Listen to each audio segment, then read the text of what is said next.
Good morning, podcast listeners. This is Ed Franklin with the Ed Franklin.No Limits podcast.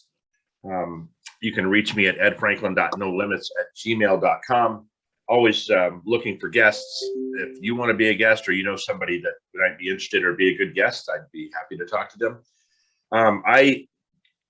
Have had some really good guests lately, but this is a very special guest, and for a lot of reasons. And once you hear him talk a little bit, you'll know. So this is Mike Pierce, better known as, or also known as, I should say, Antarctic Mike.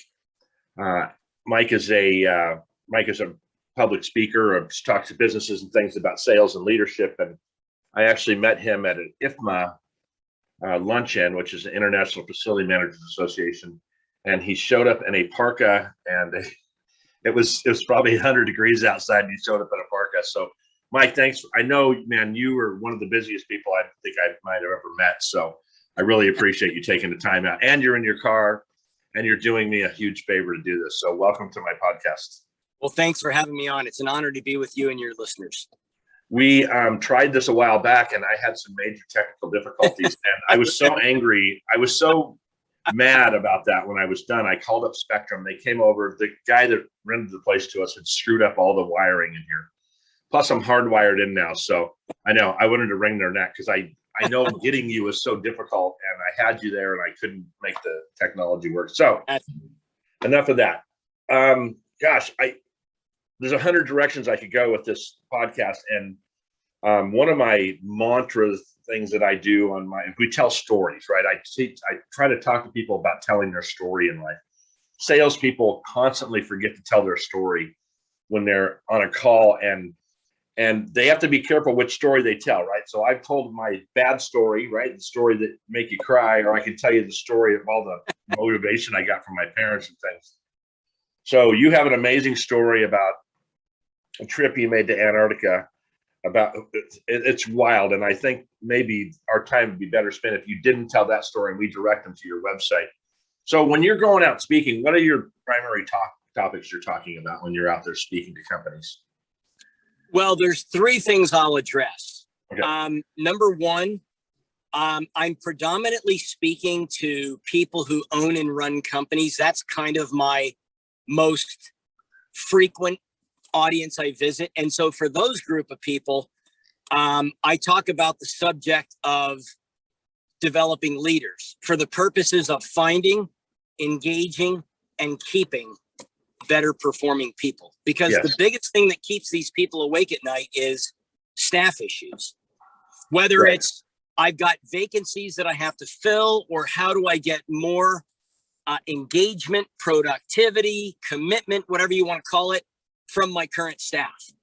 Because statistically speaking, 30% of people, 30% are consistently engaged in what they do for a living. These studies have been done by the Gallup organization for 3,000 years, and the numbers haven't changed. And the issues that cause that number to be so poor falls on the leaders. Decisions that leaders make, or decisions that they don't make, pertaining to how they lead those people, makes all the difference in the world. And so that's the first subject that I address.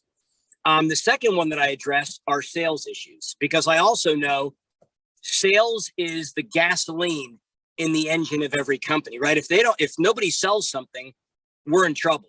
Right. And so the question becomes, how can salespeople be more effective? Well, again, if you look around, it's pretty clear that most people that wear a hat that says sales, I'm going to say they're probably average at best. They're not necessarily terrible, but they're clearly not world class.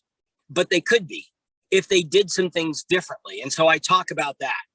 And then the last thing I talk about is what you started to show off with, and that's how do we tell our story? Companies do a terrible job, with a capital letter T, at telling their story. They're terrible at it. And I think a lot of them know this, but they're ignorant. They don't know what to do. And so it takes people like me to come along and say, well, let's figure this out. And I've developed a knack for this. And I'm just fortunate that one of my talents is the ability to recognize the story that should be told in other people. And I really enjoy this. This is probably the most fascinating, the most rewarding part of what I do now is helping these people figure out what story to tell. And it really is, it's challenging because it's clearly not as easy as adding 2 and 2 and getting 4. And the fact that there's no wrong answers makes it even more challenging, because it's not like, well, if I definitively reach this destination, then I know I've succeeded, because there is no destination. So I just like that aspect of it. I just found it to be a lot of fun. Man, and each of those subjects we could do an hour on easily. Oh, so it's funny with leadership. I've been reading more about leadership and kind of looking back on my life. And one of the questions I ask just about every one of my guests is, have you ever worked for a good leader? And you know what amazes me is I get the deer in the headlights, and they're like, have I worked for a good leader? And you know, most people haven't. And I haven't. You know, I know that I have not worked for a good leader that I could really, you know, engage with and was pulling me along with him instead of, or her, didn't matter. Right. And, you know, we know, I don't think people are born leaders, but you definitely can develop leadership skills. And I know that's one of the things you talk about. Right. The sales aspect, I've been in sales for, 30 years. I was told not ever to go in sales. That's the worst job you could do, Ed. And I've been doing it for 30 years now. And, I have 7 daughters and a son. And I always say that when I'm with somebody. They always know that when I'm done. Right. And it's one of these things, it's almost like my brand, right? If I call somebody and they go, I don't really remember you. And I said, I'm the one with 7 daughters. I'm like, oh my God, I was telling my wife about you, and here we go down a path, right? And that's how I can always get them re-engaged. But this storytelling, I find that a lot of people don't think their story's interesting. And to me, everybody's story is interesting. From the worst person in the world to the highest guy, everybody's got a great story, but you have to craft it correctly, right? True. And you talked about, do you teach people how to craft a story, or you have to draw it out of people a lot of times, right? Yeah. I mean, to them, it's not really that remarkable. Right. Because to them, it's probably the real heartbeat of the story that they should tell is probably something that they do automatically, something that's been a part of their existence for a long time, if not forever. Exactly. Therefore, it never makes the needle go like that, because it's always something that they've done. And so they don't pay attention to it. So they won't find it remarkable. But the outside world, people like you and I and your viewers, would look at it from the outside and go, wow, that's pretty incredible. So yeah. I'll give you an example. And I think we should talk about stories today. So I'll give you an example. I have a customer in Iowa who's a cattle rancher, and he's really trying to grow his business, and he's already got a good reputation. It's a good small company, but he wants to be a more impactful, larger company. And he said, well, this is really what I want to do. And I said, well, how do you think you're going to get there? And he's like, well, I don't really know. And I said, well, it's going to start with a story. And he's like, okay, well, what story should we tell? And I said, well, that's why I came into your life. Let's figure it out. So we were sitting down at his house. This was a couple months ago, out in a very small place called Nottoway, Iowa. It is a very small town. In fact, when you look it up on Wikipedia, Wikipedia doesn't call it a city. It doesn't call it a town. It doesn't even call it a village. Okay. It calls it a settlement. And I'm thinking to myself, how small do you have to be a settlement? Right. Well, you know, the song that Bob Seger wrote, famous song called Turn the Page. It's a well-known song that Metallica did. And it says, out on a long and lonesome highway east of Omaha.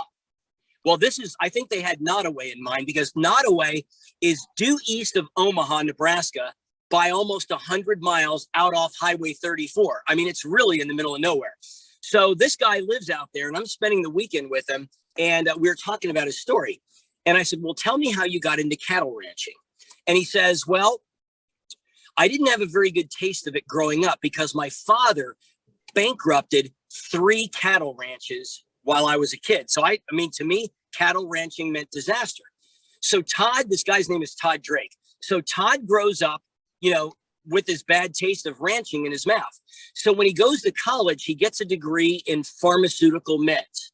And he gets out of college and he becomes a sales rep for a drug company selling pharmaceutical drugs to ranchers. Because, they give these things to cows and horses, just like doctors give them to people. And so he's out with his customers, and he's with this customer in Liberty, Missouri. This is a small suburb of the city. And he's out with this couple who owns a ranch, and they're buying stuff from him. And he really falls in love with this couple.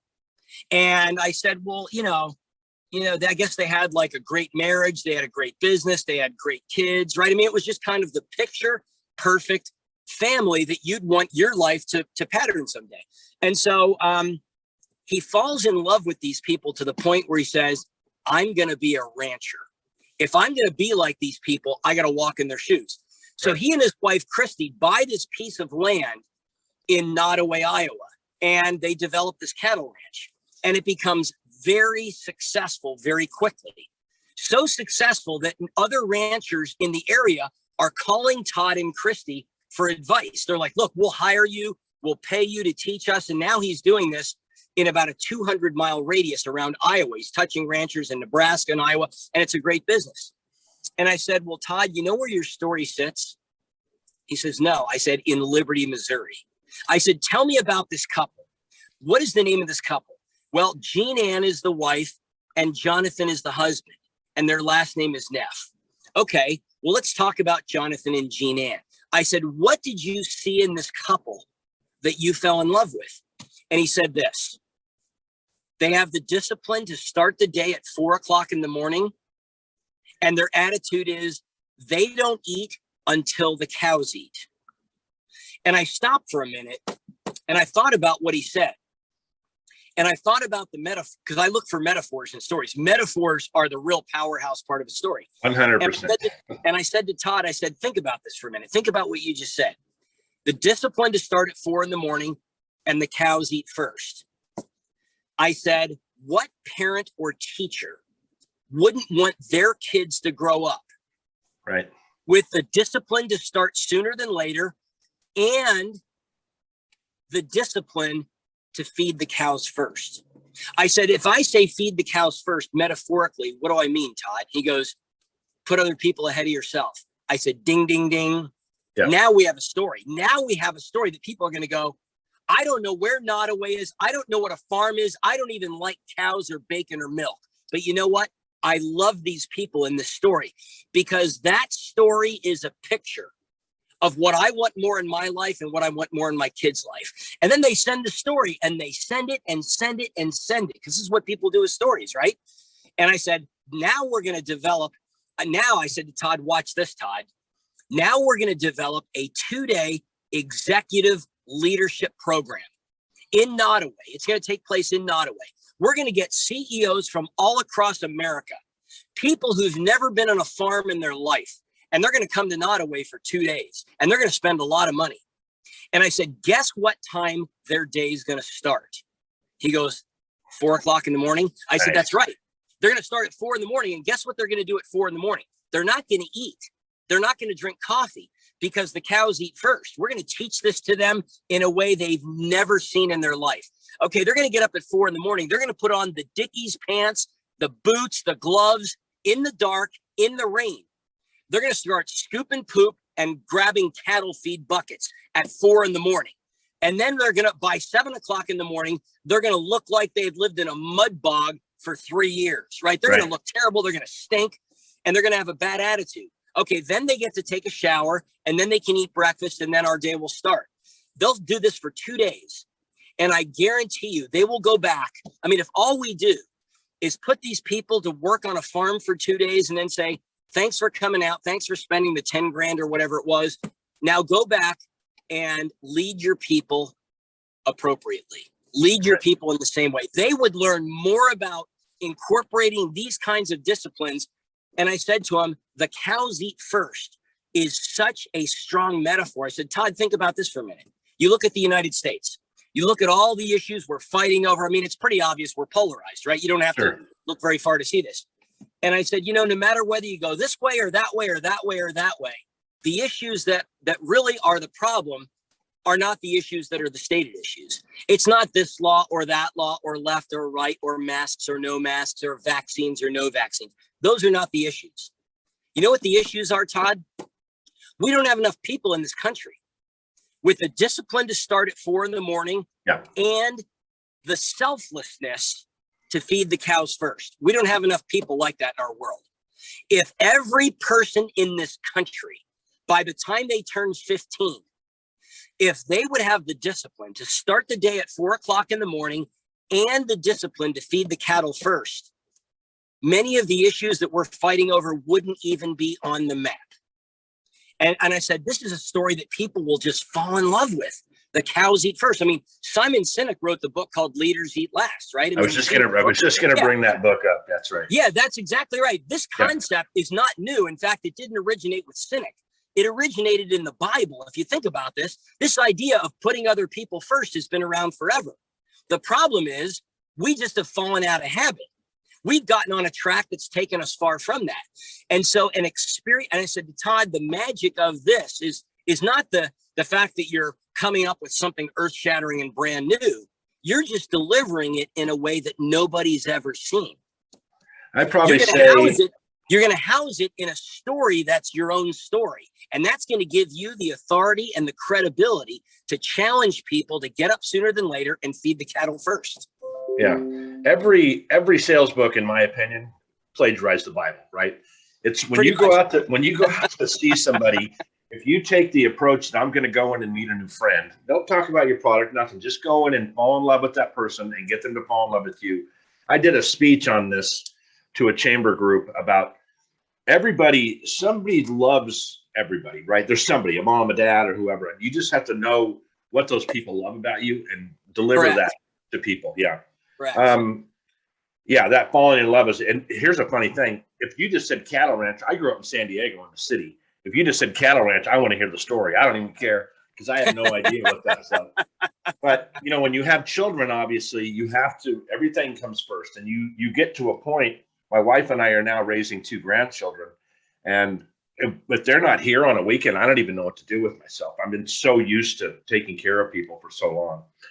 But you mentioned something, you have this affinity for music. I mean, I see your posts on Facebook, and how or why or how do you know all these bands and stuff? You've been just following all these bands. It's crazy. I know I'm going to get back to this, what you do, but this just struck a chord with me with the music. How do I know these people? I have a habit of parachuting into people's lives. I really do. I mean, I just kind of crash conversations and show up like I'm an invited guest. Right. And what's interesting is when you get into these conversations with people you don't know and you make the conversation about them. Sure. You become an invited guest very quickly. Well, that's the number one thing in sales, right? You get them. I mean, really, I was going to say for salespeople listening, the problem with salespeople is they crash into conversations, but they're talking about their widgets and their service and their product. And we got the great stuff. And it's like, no. It's not about your stuff. It's about these people. Yeah. Show up in their life and take an interest in them with no strings attached to anything that you want or need. Because they'll open up and tell you, they'll expose their values and what they're looking for and their problems. And that's where the sales guy goes, I got something you might want to talk about after they've exposed themselves. Right. So we gotta be better listeners. So yeah, I'll tell you one of the very first musicians I ever met was a guy who died a couple of years ago of cancer, but his name was Craig McGregor. Right. Craig was one of the original bass players from Foghat. And I grew up a major Foghat fan my whole life. I'd seen Foghat when I was in high school. And of course, everybody knows the song Slow Ride and all that, right? And so Craig's on Facebook and he lives in a place called Wyomissing, Pennsylvania, which is just outside of Reading, Pennsylvania. And it turned out I was actually going to Reading, Pennsylvania. This was a number of years ago for a number of speaking engagements. And so I just took the liberty to reach directly out to Craig. And I said, look, you don't know me. I'm not a stalker. I'm not a felon. I didn't escape from jail. I'm a fan. And I said, I'm going to be in Reading. And while I'm in town, I'd like to take you to dinner. And I'd just like to meet you. And I'd like to hear some of your stories. That's literally all I said to him. Right. And his response, come on down. And so Craig and I met at a restaurant in Reading. And there we sat for hours. And I just listened to the stories. I mean, these are the stories that the fans don't hear about. These are the stories that don't get published. And they're very interesting stories. Stories that you just, and these musicians have such interesting lives. They talk about where the idea for the song came up. They talk about what it's like to live in suitcases and on buses and go on a stage and not know what city you're in. And I'm like, gee, that kind of sounds like a lot of the lives of people that I know. I mean, and it is. I mean, they're really like no different. Yeah, they're really no different than a lot of us. The only difference is they play music, right? That's really the only difference. So go ahead. Here's an ignorant thing from a non-musician, right? I love music. I'm always amazed at how good of musicians these rock stars are, right? I mean, you see them on stage, you see Van Halen, you see all the AC/DC, all the guys I grew up with. But as they're getting older now and they are telling those stories, they're different from today where you can be a one-hit wonder after a week. Back then, they had a long road, right? They played in shitholes and they did all kinds of stuff. And they became such good musicians. And just, I know that sounds crazy, but when you're hearing rock and roll, you're like, oh, it's just noise. But when you start to listen to these guys talk about the technological part of it, it's amazing to me how good of musicians these guys are. And you know what else? Yep. Most of them cannot read and write music. I know. My mom was like that. My mom could play an organ, a piano, and could not read music. But you'd tell her to play something, and she'd play by ear. It was pretty amazing. Amazing, yeah. I went to work for a company years ago, and they wanted to, and we talked about changing their culture, right? Talking to those leaders and things like that. And what drives me more nuts than anything, and this is for salespeople too, is they'll go watch you talk. And they'll say, and they'll leave there going, wow, man, or they'll read a book and they'll say, Ed, you got to read this book. And then I stopped a guy one time and said, look, you tell me about a new book every week, but are you applying those things you're learning? So this leadership group I was talking to that I was going to help change their culture, I said, you're the one that has to change, not your people. Your people are looking at you. They're following you, just like a parent. He had this collage of the past years of them playing volleyball at the beach, going fishing and doing all these things. And I said, well, the first thing I would do is throw that picture away or put it away, store it somewhere, because employees are coming in and looking at that and going, that's the way it used to be, right? We don't do that anymore. And that's the way it used to be. Now they're just coming to work, collecting their check. And we know that leaders, and I bet you those people that went out and got up at 4 a.m. and all that, I say there was a percentage of them that just came back and said, that was a cool experience, and went right back to leading the wrong way. I would say that happens too often, which the good news is that keeps you employed because, right, if we all got better, then we wouldn't need anybody to help us move along. True. So I guess that's good news in one way for the people that are out there leading. But I find I was managed a lot in the 80s, right? So we know how they managed back then. If you do your job, I'll let you keep it. Just shut the hell up, and I don't want to hear it. Right. We don't have that culture anymore. We have much smarter people, more educated people, not necessarily formally educated, but at least wiser people coming up, except for some of our millennials that don't know how to shake a hand or tie their shoes, things like that. Right. I work with some organizations, and I'll send you some emails. You can read it when you're on the road. But do you find that when you go to, I mean, you've been to like FedEx, you've been to some big ass companies, after you talk to them and do your spiel, do you find that they digress or they regress, I guess it's the same? Well, yes and no. Yes, in the sense that if they don't take what they've learned and make it a habit, it's going to be too easy to go back to what you did, because you realize that 45%, that's almost half, 45% of the daily decisions that all of us make are the direct result of habit. Okay. Not choice. So in other words, I come into your session today and I listen to you and I learn something. Okay, great. I'm going to make that change because I heard something that Ed said and that inspired me to make a change. Yeah. Well, I may make that change or I may not, but I know this. Almost half of what I'm going to do today is already determined. I don't have any control over that. So that only leaves a smaller percentage of the time available and the decisions available to be made based on a conscious choice, i.e. I just heard you and I want to make a change. I'm going to be more likely to make that change and sustain that change if I learn something from you. And instead of saying, well, I'm going to go from here to here, how about I just start setting a habit to start making progress in this direction. So maybe to get across that chasm of change, I break it into 10 pieces. And I'm just doing this because the math's easy. Sure. Okay, today I'm just going to do the first step, whatever that, I'm just going to do a small percentage, but I'm going to do that for the next 7 days. I'm not going to worry about the rest of it because that's too big of a change to make. But let's just concentrate on the first step of the 10, but I'm going to do it repetitively for 7 days. I mean, and it's going to be pretty easy to do because it's only a small piece. It'd be like if I'm going to lift weights, I'm going to start with a 3-pound dumbbell. Most of the listeners in this show can lift a 3-pound dumbbell 10 times without a lot of effort, right? Really, that's not very much weight.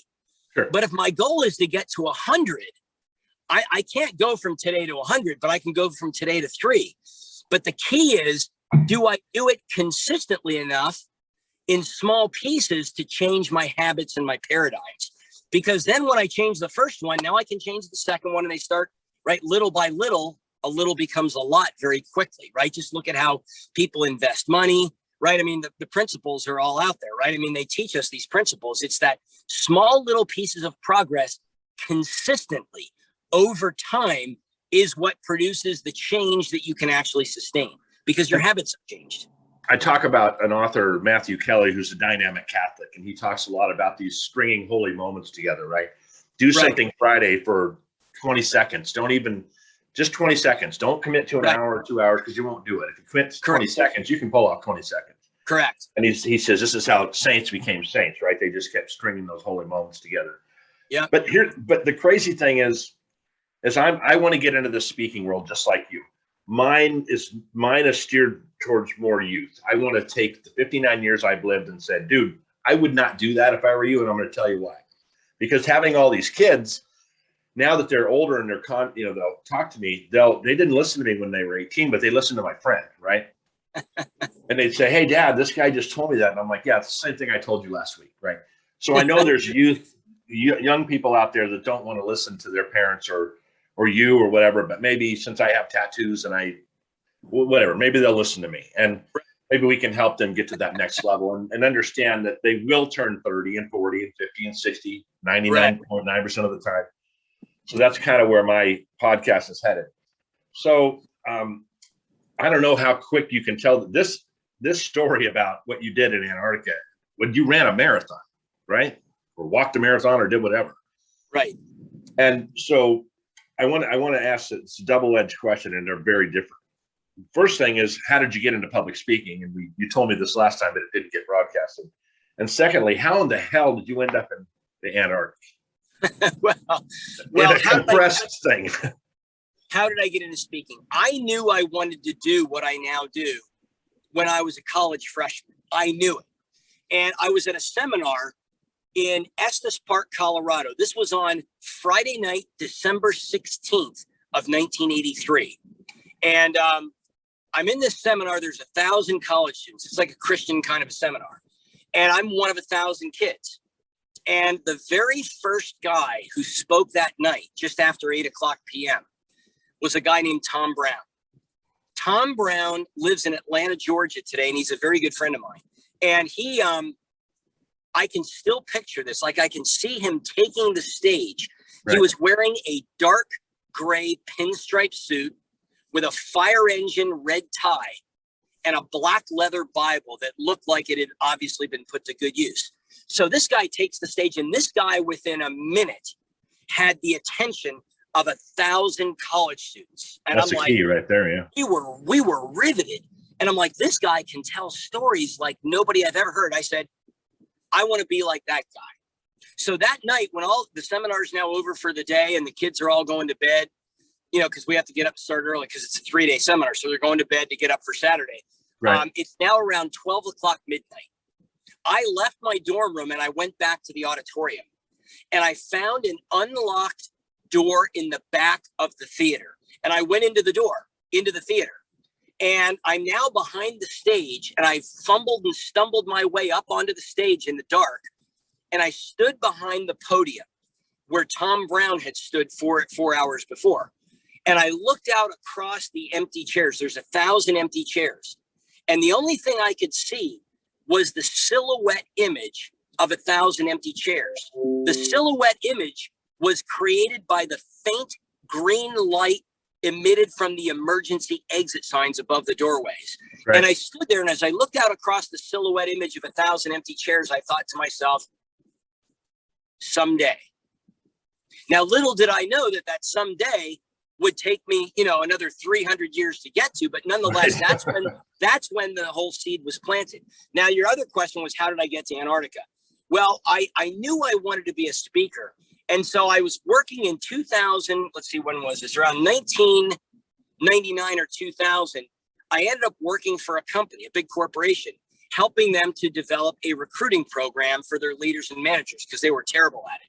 I had spent years in the recruiting business. And so I get hired by this company to help their managers and leaders be better recruiters.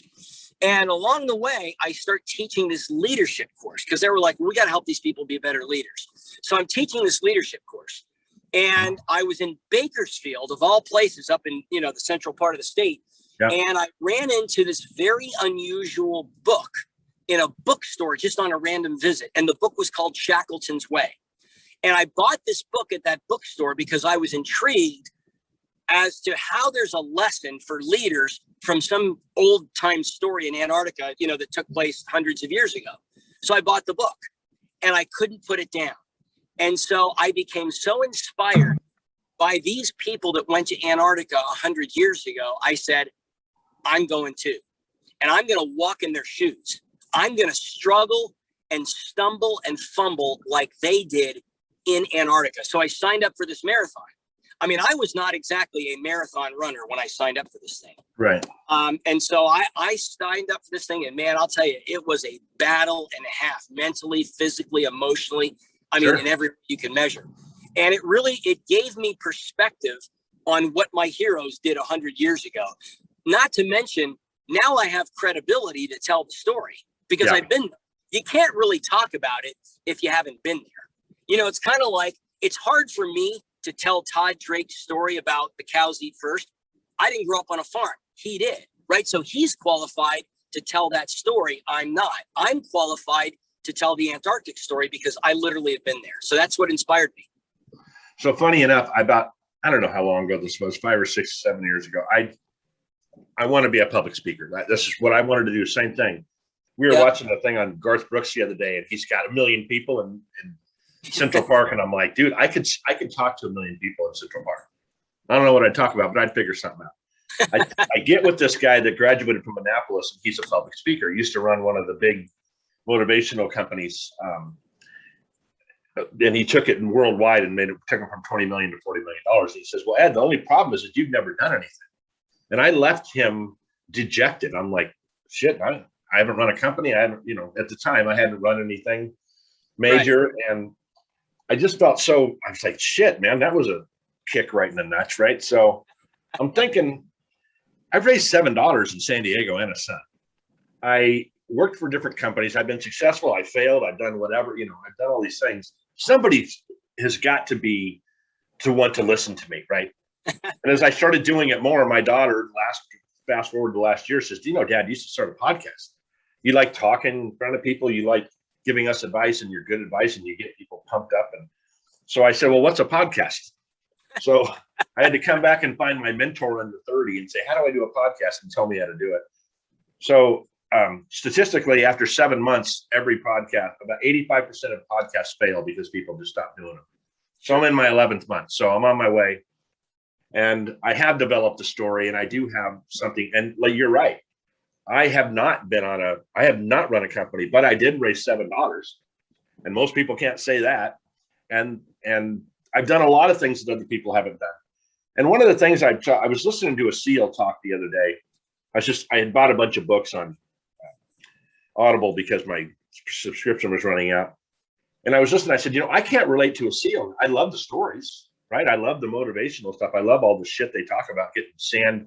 What is it? Sugar cookies they do when they get sand all inside of them.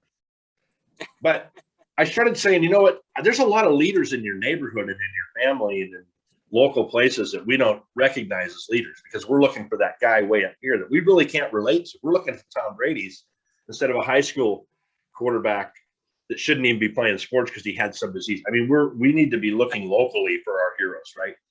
And with these companies, we need to be looking at our leaders. Not always the greatest leaders, but if they're willing to learn, that's important. So I think it's important that my audience knows you're not just some guy that speaks at Rotary things at Kiwanis. I mean, you've been with FedEx. What are some of the companies you've been with that are like Fortune 100 companies that you've spoken with? Most of them are smaller companies that you wouldn't know because they're just smaller in nature. Manufacturing companies, distribution companies, Right. legal companies. I mean, all kinds of them. But, I was thinking about your story and I thought to myself, okay, this guy hasn't run a company. This guy hasn't been in Antarctic. This guy hasn't been in the circus. But you know what? Right. He did raise 7 daughters. And I thought, okay, his name is Ed. And I thought, Estrogen Ed. Estrogen Ed, awesome. father to 7 daughters. I mean, that's clearly, it clearly is something that you're right. It kind of is, there's a little bit of a gimmick to it. Sure. It's a little wacky, but people remember it. Yeah, but people my wife's gonna laugh at that. That's for sure. Of course you will. But I mean, you're right. The lessons I've learned as a leader of a household leading 7 daughters, and here are the lessons I've learned. I mean, it'd be a very interesting read. It would be a very interesting, I'll bet you anything. There are stories and lessons you're sitting on from specific moments and specific times that you're just not aware of that are probably a gold mine of lessons to people in the real world. I know. And I have this funny thing when I'm with a group of people or whatever, they'll say, Ed, you must have a story about this, right? Because I always have stories about everything. And are they embellished? I don't really need to. If you have 8 kids, you don't really need to embellish anything. The truth is pretty funny. So, yeah.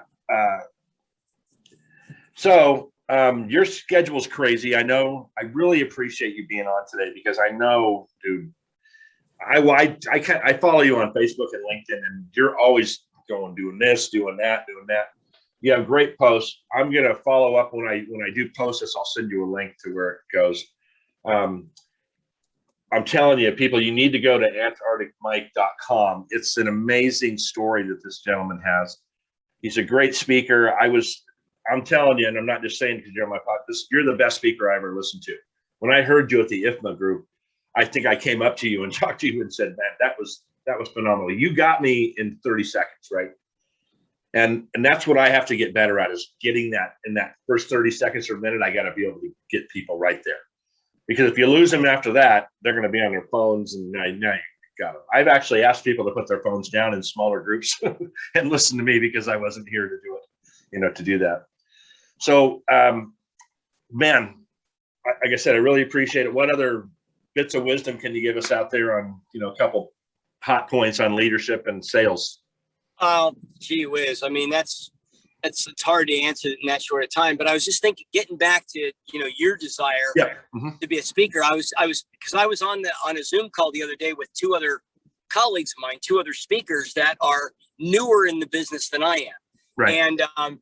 And I said to them, guys, here's something you have to think about.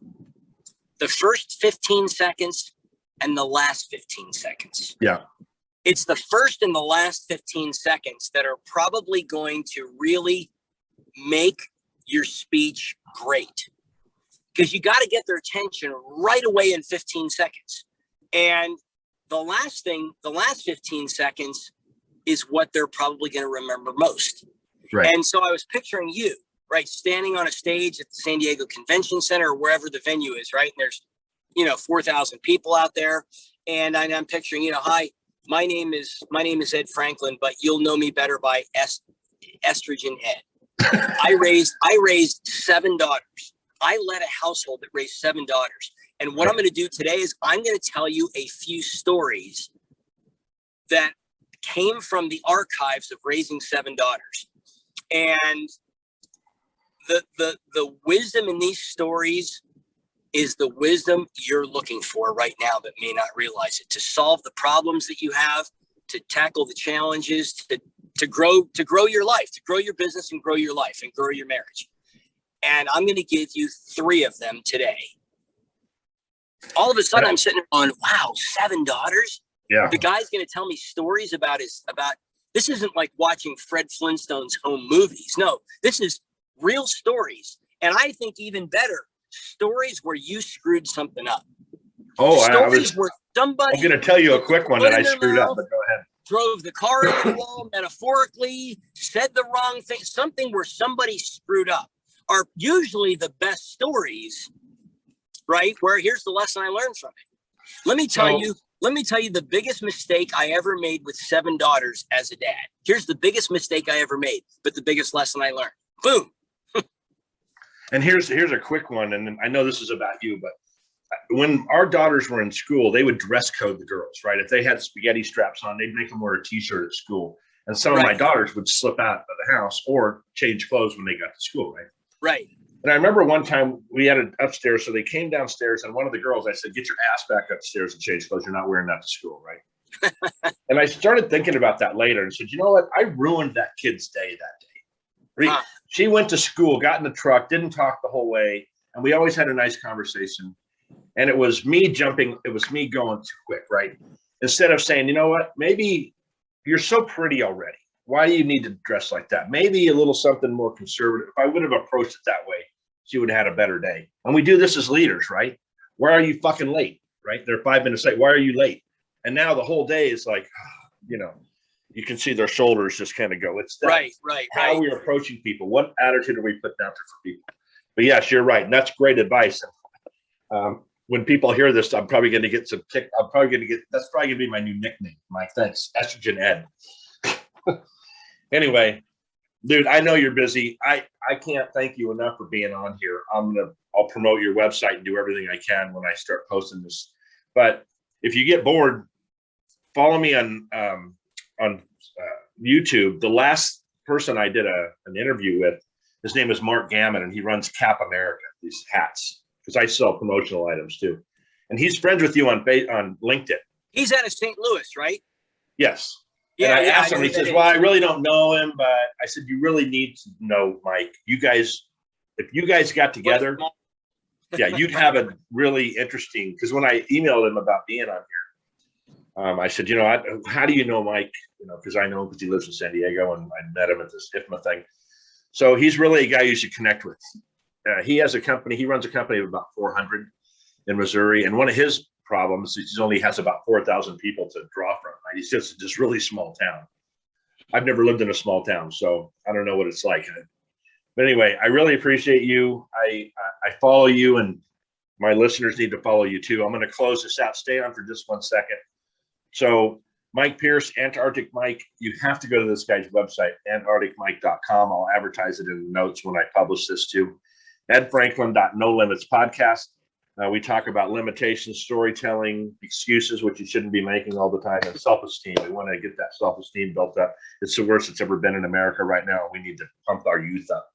So you can contact me at edfranklin.nolimits@gmail.com. Thank you for listening. Mike, thank you for being on. I really appreciate it. And I will have another episode soon. See you later, guys.